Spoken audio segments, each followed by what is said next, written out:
Assalamualaikum. Jumpa lagi dengan saya Suhud Prasetyo. Semoga saya sehat, Anda juga sehat. Semoga saya selamat, Anda juga selamat.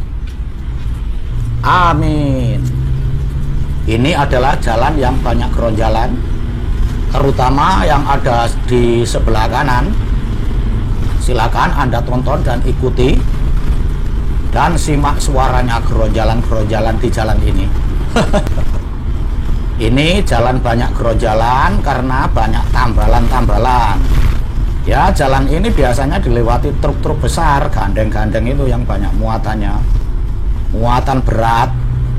Ini termasuk jalan agak sepi. Kanan angin dalam ban saya, tekanan dalam bannya itu lumayan tinggi. Ada umumnya untuk Panther Station itu kan anginnya itu 25 30 sekitar itu, paling tinggi 35. Nah ini kalau mobil saya ini itu pakai 45 50 sampai 55 ini mobil saya ini anginnya itu, tekanan bannya itu. Jadi ya geronjalannya makin terasa. Biasanya kalau ada mobil Panther jadul, terutama high sporty, kalau meluncur di jalan agak cepat, biasanya ada yang komen. Seperti video-video saya yang dulu, ada aja yang komen. Yang komen, awas lakernya ambrol, awas rodanya copot, awas macem-macem lah pokoknya. Mungkin itu yang komen itu mungkin pernah pengalaman pada mobil Panthernya sendiri, atau lihat Panther di jalan mungkin, atau dengar kata-kata orang. Nah, untuk Anda yang sudah menonton channel saya, terutama yang punya mobil Panther jadul, apalagi yang punya Panther high sporty seperti saya ini, insya Allah Anda cocok nonton di sini. Karena di channel ini, meskipun saya bukan orang bengkel, tapi saya punya pengalaman untuk menangani mobil saya ini, baik di jalan maupun perbaikan. Sering saya lakukan sendiri. Anda bisa nonton cara perbaikan mobil saya. Silakan cari di playlist saya. Di sini kita bisa belajar bareng. Insya Allah bisa bermanfaat bagi kita. Amin. Mobil Isuzu Panther itu meskipun bekas, jadul dan sudah tua, masih banyak peminatnya. Kenapa bisa dibilang begitu? Ya, kita bisa lihat buktinya. Baik di jalan-jalan kota, jalan-jalan desa, gunung, masih banyak sekali kita menemukan mobil Panther kotak jadul seperti yang saya pakai ini, yang masih sering berlalu lalang dan masih beroperasi di jalan. Mobil Isuzu Panther tua jadul masih banyak peminatnya, mungkin karena harganya terjangkau, mesinnya tangguh, awet dan kuat, AC sangat dingin. Maksudnya AC-nya Panther itu kalau kondisi normal tergolong maknyus. Tidak kalah dengan mobil-mobil baru. Spare-partnya murah, berlimpah, mudah dicari. Masalah kelemahannya ada pada kaki-kaki, terutama pada Isuzu Panther high sporty seperti yang saya pakai ini. Dengan roda yang besar tetapi lakernya kecil. Tetapi Anda bisa lihat sendiri tadi, jalan geronjalan saya libas dengan lancar jaya dan kebut saja. Dulu kalau ada jalan seperti itu saya agak khawatir dan was-was. Lama-lama kelamaan pakai mobil ini saya tahu rahasianya supaya laker bisa awet. Caranya ya seperti yang telah saya sampaikan pada video yang satu jurusan dengan jalan ini. Videonya berjudul Isuzu Panther jadul naik turun gunung part ke-1 dan ke-2. Yang ingin tahu tapi belum nonton, silahkan cari di playlist saya dengan cara tombol foto saya, lalu pilih playlist. Disitulah kumpulan video-video saya berada. Silakan pilih dan tombol saja. Di layar akhir video ini juga akan muncul sebagian video-video saya. Foto saya juga akan muncul, silakan pilih dan tombol saja.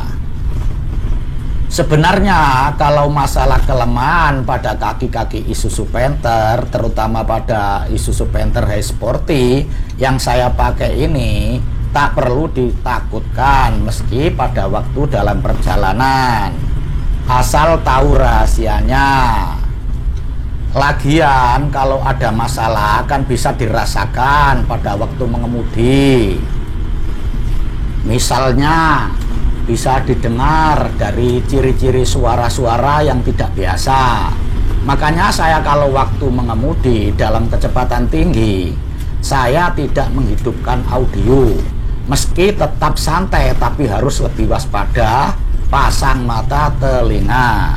Jadi tidak usah takut, namun santai dan tetap waspada terhadap keanehan pada kendaraan di jalan. Misal, ciri-ciri kerusakan pada ball joint. Waktu belok bisa didengar dengan suara yang berdencit, seperti besi bergesekan. Timbul suara gerodak-gerodak pada area bagian roda depan kendaraan. Kalau kendaraan pas berhenti, bisa dilihat juga ciri-cirinya biasanya pada ban aus, tidak merata pada bagian dalam. Karet penutup ball joint sudah robek. Kalau ciri-ciri laker atau bearing yang rusak, bisa didengar bunyi suara bergemuruh di dalam kabin pada waktu mengemudi. Lalu kalau kaca pintu dibuka sambil mobil berjalan, bisa terdengar sumber suara pada roda yang lakernya bermasalah. Roda terasa goyang dan oblak. Waktu berhenti biasanya dicek pada ban, mungkin keausan pada permukaan tidak rata. Velg terasa panas waktu mobil digunakan, atau pada waktu mobil baru berhenti setelah digunakan, velg terasa panas kalau dipegang. Masalah pada setelan karet-karet dan lain-lain, mobil jadi nyelonong, sulit dikendalikan. Bila masalah itu terjadi, segeralah bawa kendaraan Anda ke bengkel khusus ahli kaki-kaki. Asal rajin ngecek sebelum mobil dipergunakan, terutama pada kemudi, ban, baut roda, rem, pokoknya pada semua kaki-kaki mobil dan lain-lain, insya Allah aman dalam perjalanan. Karena sebelum mobilnya dipergunakan, sudah dicek dulu. Jadi bila memang ada masalah pada mobil, sudah ketahuan dahulu masalahnya, dan itu pun harus diperbaiki dulu sebelum digunakan. Mesin dan lain-lain juga perlu dicek untuk performa dan kelancaran berkendara. Tetapi kalau mesin yang bermasalah, paling-paling mobil mogok di jalan. Kalau masalahnya pada kelistrikan, bisa terjadi kebakaran, terutama pada mobil bensin, karena bensin lebih mudah terbakar bila ada percikan api. Bila itu terjadi, kepanikan harus dilawan. Usahakan tenangkan diri, lalu segera ke tepi jalan. Namun pada waktu menepi, tetap waspada pada pengendara lain, lihat spion dan sekitarnya. Setelah mobil berhenti, matikan mesin. Bila api belum terlihat terlalu berbahaya, segera menuju baterai aki. Putuskan hubungan kabel pada kutub baterai aki. Karena bila mesin sudah dimatikan, cuma dari baterai aki itulah sumber listrik api berasal. Karena bila hubungan listrik pada baterai aki belum diputuskan, meskipun yang terjadi terbakarnya pada bahan bakarnya bisa saja api menyebar kembali meski api sudah dipadamkan pada bahan bakar itu. Kalau ingin cepat-cepat memutuskan hubungan kabel pada kutub baterai aki tetapi tidak menemukan kunci, ya bisa pakai palu atau batu untuk dipukulkan pada salah satu kutub baterai. Tapi ya baterai akinya yang jadi korban. Nggak apa-apa kan, demi keselamatan manusianya. Untuk masalah ini saya pernah mengalaminya waktu belum lama beli dan pakai mobil ini dahulu. Dulu udah lama sekali kejadiannya. Waktu beli mobil bekas alias jadul lagi. Waktu itu lagi di jalan bersama istri saya. Terlihat dari setir kemudi mobil ini muncul asap lumayan banyak, lalu dengan tenang saya menepi. Lalu pintu saya buka, istri saya keluar dengan panik dan ketakutan. Mobil sudah aku matikan, namun asap semakin banyak. Jujur saja, rasa panik sempat menghampiri, tetapi saya lawan. Saya harus bisa tenang, lalu berpikir untuk memutuskan sumber listrik, yaitu pada baterai aki. Lalu saya cabutlah kabel yang berhubungan dengan baterai aki tersebut. Langsung asapnya hilang.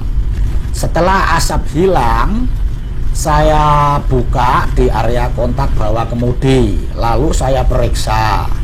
Ternyata ada kabel plus yang tertusuk skrup pengikat plastik, penutup pelindung kontak bawah kemudi, lalu terhubung dengan ground atau massa, sehingga terjadi konsleting pada elektrik.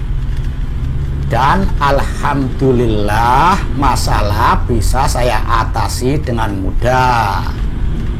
Makanya sampai sekarang biasanya saya menyediakan kunci untuk membuka baterai aki. Kadang ya tang yang saya taruh di saku dashboard pintu mobil ini. Biasanya yang sebelah kanan ini dekat dengan tangan saya. Kadang-kadang juga palu untuk jaga-jaga kalau ada masalah yang terlalu darurat. Palu juga bisa untuk keperluan-keperluan lain. Kalau bagian kemudi, ban baut, roda, rem, pokoknya pada kaki-kaki mobil, bila sampai bermasalah lalu telat dalam mengetahuinya, bisa berakibat lebih fatal. Maka dari itu, untuk supaya tidak terjadi hal-hal yang tidak diinginkan seperti semua yang telah saya katakan tadi, kita harus rajin kontrol, ngecek kondisi mobil kita, mengerti karakter kendaraan yang ditunggangi. Itu sangat penting dan harus diusahakan. Kalau itu sudah dilakukan, insya Allah aman dalam perjalanan. Kita sebagai hamba wajib berusaha untuk kebaikan bagi semua. Namun semua itu hanya Allah lah yang menentukan. Semoga saya selamat, Anda juga selamat. Amin. Oke sobat, silakan ikuti bagi yang sependapat dengan saya.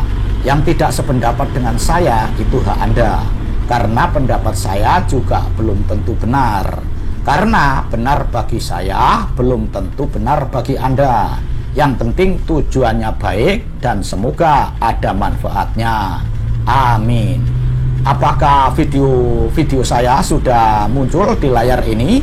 Silakan pilih dan tombol saja. Assalamualaikum.